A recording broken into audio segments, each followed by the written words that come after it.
While Europe was rebuilding from the collapse of Rome, somewhere else in the world, a civilization was doing something extraordinary.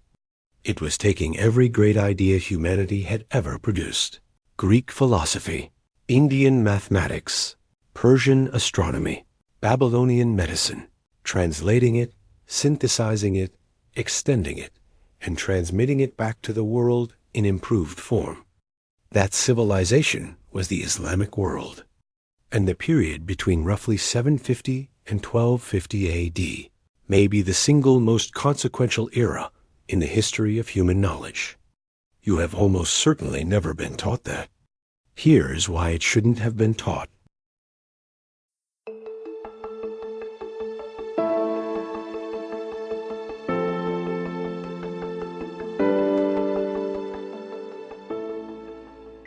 In 830 AD, the Abbasid Caliph al-Ma'mun established in Baghdad the Bayt al-Hikmah, the House of Wisdom. It was not simply a library.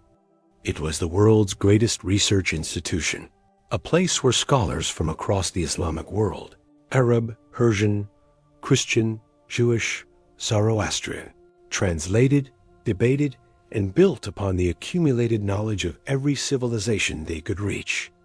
Within decades, virtually the entire surviving corpus of Greek science and philosophy had been translated into Arabic. Euclid's geometry, Ptolemy's astronomy, Aristotle's logic, Galen's medicine, Archimedes' physics.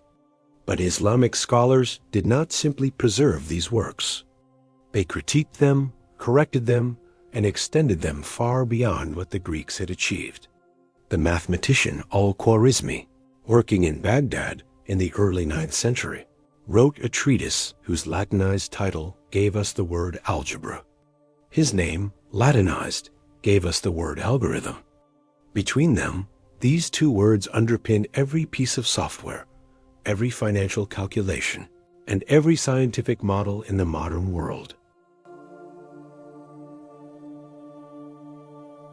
Ibn Sina, known in the West as Avicenna, wrote the Canon of Medicine around 1025 AD. It was the most comprehensive medical textbook the world had ever seen, systematizing everything known about diagnosis, pharmacology, and treatment. It remained the standard medical reference in European universities until the 17th century, over 600 years. Ibn al-Haytham, working in Cairo around 1000 AD, wrote the Book of Optics, in which he correctly explained that vision works by light entering the eye, not by rays emanating from it as the Greeks had believed. He invented the experimental method, the insistence on controlled observation and evidence. Over 500 years before Francis Bacon is credited with it in the European tradition. Islamic astronomers corrected Ptolemy's calculations, named hundreds of stars: Aldebaran, Betelgeuse, Vega, Altair, whose Arabic names we still use today, and developed instruments including the astrolabe that made navigation across open oceans possible. Without Islamic astronomy, the age of exploration does not happen. The knowledge produced in Baghdad, Cairo, and Cordoba did not stay there. Through the translation movement of 12th century Spain and Sicily, where Arabic texts were rendered into Latin, Islamic science entered the European universities that were just beginning to form. The Renaissance, the scientific revolution, and the Enlightenment all drew on foundations laid in the Islamic Golden Age. In 1258 AD, the Mongol army of Hulagu Khan sacked Baghdad. The House of Wisdom was destroyed.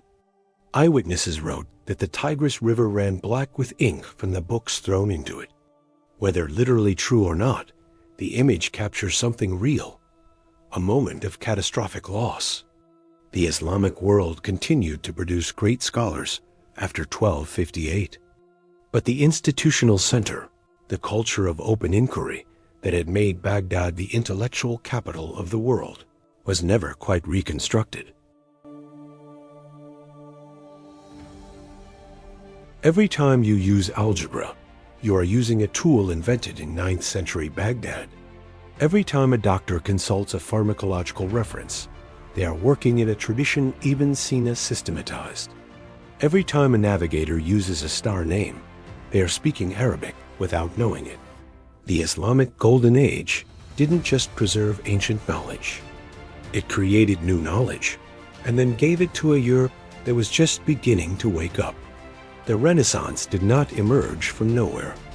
It emerged from a conversation that had been happening in Arabic for 4 centuries.